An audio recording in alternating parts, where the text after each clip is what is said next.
What's up, guys? Today I'm bringing to you an update to an old Advanced Mechanics video, actually the first Advanced Mechanics video I ever ran, and this is based on charge move timing and how not to let your opponents get too many extra turns of fast moves through.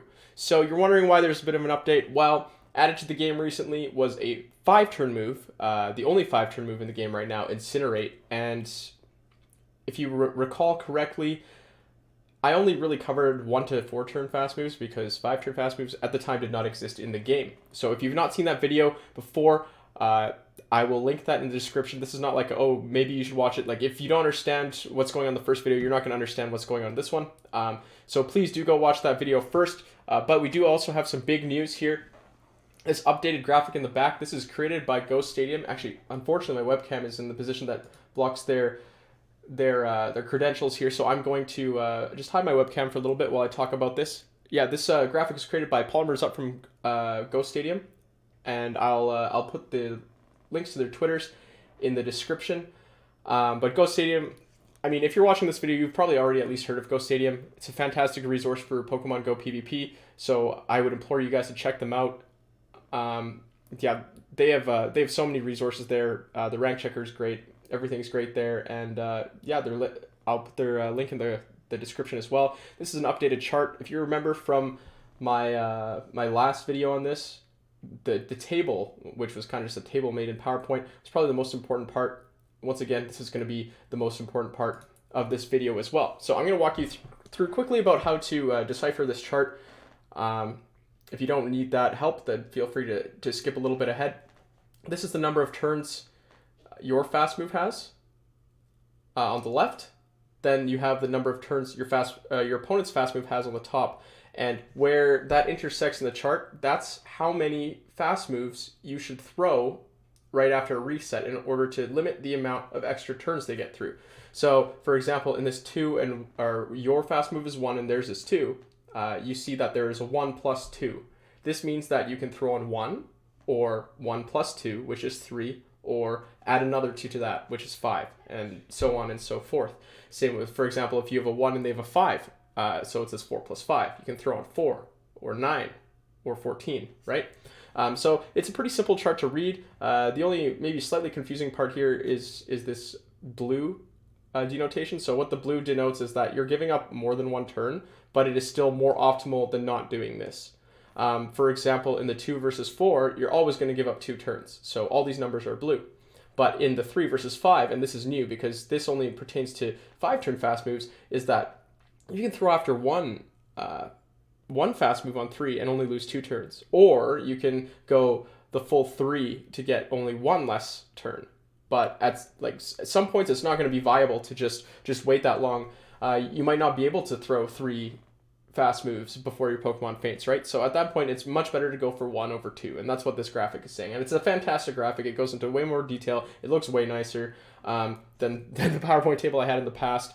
But I'll just go over how to play the 5-turn fast moves. You can probably decipher it from the chart, but I'll go over some not real gameplay examples, but scenario examples. And once again, shout out to SC Vanderhorst for helping me run all of these, taking his free time to do that and provide some content for you guys. So I'm just going to hide this graphic really quick so we can see some of this gameplay here. So we're going to take a look at the 1-turn versus 5-turn moves here.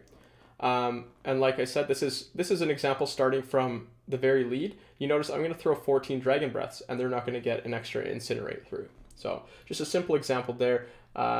Remember, it's 4. So in this case, that was a reset, and now I throw 4 Dragon Breaths on this Charizard to get to this Dragon Claw, and there's no extra Incinerate getting through. In this case, I'm going to go for the 9 case, just to show that on 9, also no Incinerate is getting through. So I'm just going into more detail in this first case, just because I want you guys to get the idea, just a little bit of a refresher. In the 2-turn versus 5-turn, I'm going to cause the reset by throwing my own charge move. That probably wasn't an optimal timing, but now I'm going to throw 2 fast moves and then my charge move, and you're going to see that they're not going to get more than 1 turn of fast moves through as well.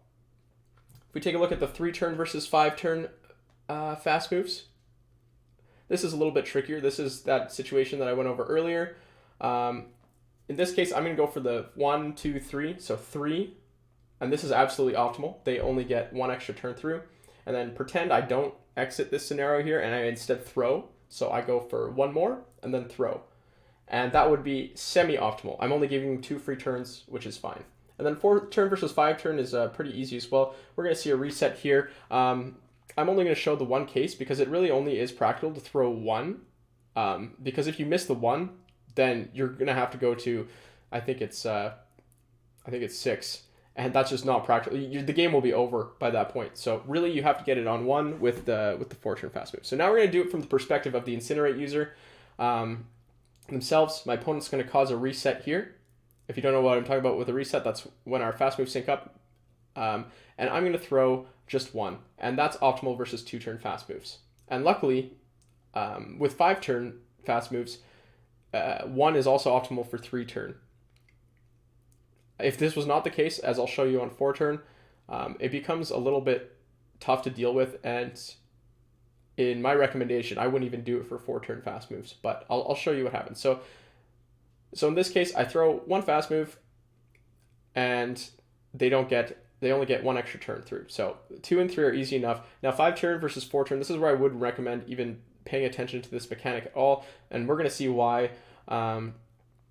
So I'm going to let my opponent cause a reset here. And I actually get a free Incinerate through. But the optimal count here, I think, is 3. So by the time you throw 3 Incinerates, if your opponent is not already at a charge move, or your Pokemon has not fainted, or their Pokemon has not fainted, something is terribly wrong. So in that case, I would definitely not recommend trying to go for the fast move or charge move timing at all. But yeah, so I'll leave this graphic up here.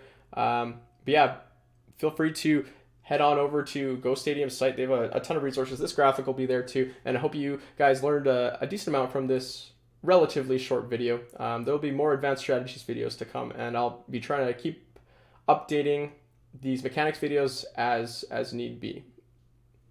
And as always, thanks for watching.